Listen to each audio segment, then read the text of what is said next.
Let's talk a little bit about the biblical law of the harvest. Galatians 6:7 says, "A man reaps what he sows."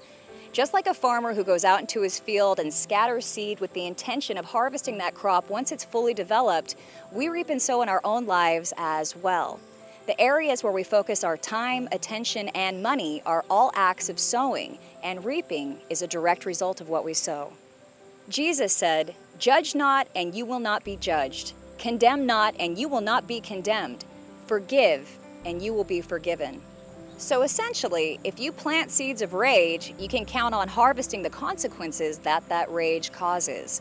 Also, if you plant seeds of resentment and bitterness towards others, you can only expect to receive the same from others.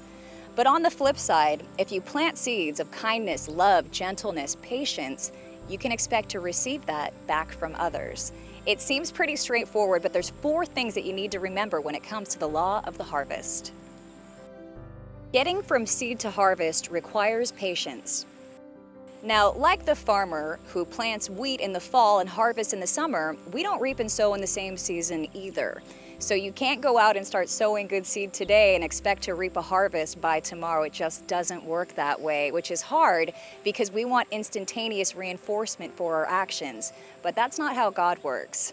Ecclesiastes 3:2. "For everything there is a season, a time for every activity under heaven, a time to be born and a time to die, a time to plant and a time to harvest." Now, the farmer in his field can count on crops ripening after an approximate amount of time each year. But there is no timetable for life's harvest, and this is something that I really had to learn the hard way. After I got saved, I went all in for God. I really wanted to become a better person, become more like Christ, and I started mending broken relationships, going to church all the time, small groups, in the Word, tithing, everything that I could do to get closer to God. I even got my master's degree in Christian theology.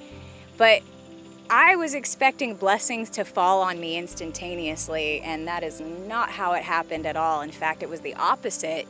Bad things started happening to me that I would never expect. For instance, I lost my job out of nowhere, a job that I had given my life to and completely tied my identity to. Not long after that, I ended up getting surgery for a cancer scare, and then after that, I ended up losing a baby. And this is all in that time frame when I found God, I fell in love with the Lord, and then all these things started happening. But instead of turning my back away from Him, I actually just tried my best to keep sowing good seeds, to be faithful, and I'm so grateful that I did, because my life today is a perfect representation of God's harvest. I'm happier than I've ever been. I'm a more fulfilled person. I care more about others. And I know as long as I stay on this path with God, I'm going to be okay. And that's something that I had to learn the hard way. It's not our time, it's God's time that matters. We don't get to choose when we will harvest, but we do get to choose when we plant. We have free will. And that brings us to number 2. Remember that when you plant matters. Farmers don't wait to start planting until it's convenient. They work to get that seed in the ground at just the right time because they know that changing conditions will impact the way that seed develops. Now, in the same way, when we plant seed matters as well.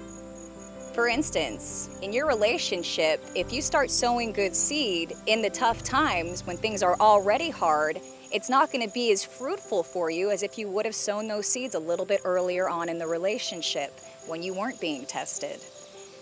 You see, the farmer understands that there will be storms that produce extreme conditions, but if they get their crop planted at the right time, the roots will have a chance to dig into the ground, and that new growth has a better chance of surviving incoming storms.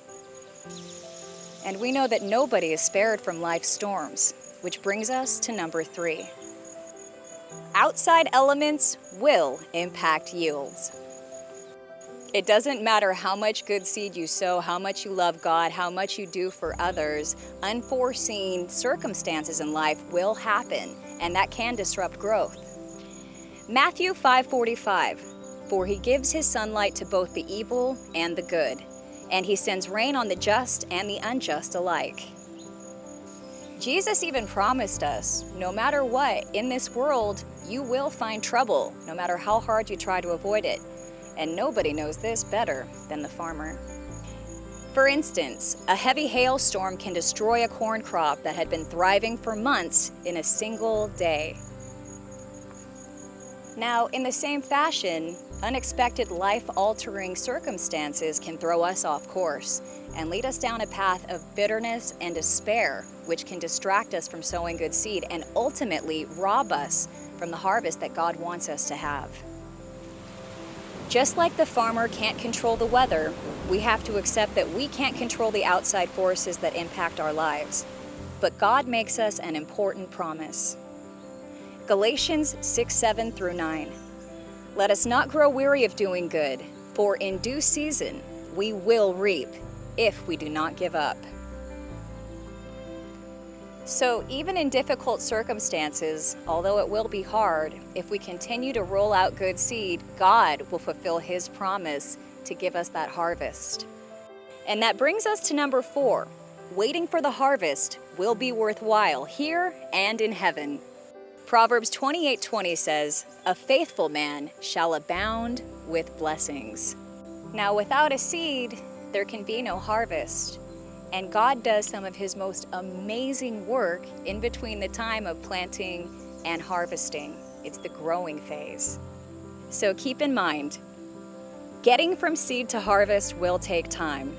Remember that when you plant matters. Outside elements can impact your harvest if you let it.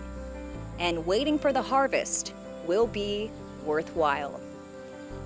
A.W. Tozer said, "It is doubtful whether God can bless a man greatly until he has hurt him deeply." Now, the growing phase between sowing and reaping can be very tough. But if you are faithful, God will build character in you, and He'll also draw you closer to Him. God bless you.